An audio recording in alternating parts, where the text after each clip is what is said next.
This is how I watch all platforms of all subscription services for absolutely no charge, no monthly subscription whatsoever.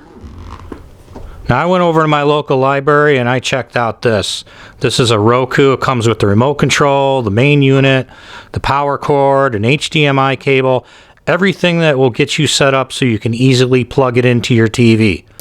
We get this so often that I ran my own cords, a power and an HDMI, so the plug and play couldn't be simpler.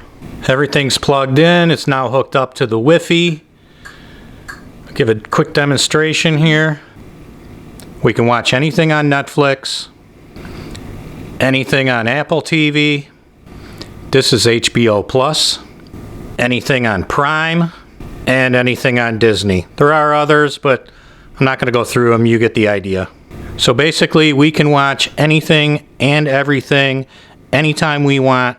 The catch is we only get this box for 1 week, then we have to return it. But it seems like every time we go in, they always have another box that we can check out. It might not have all the services like this one does, but at least we can check out something with something on it. Thanks for watching.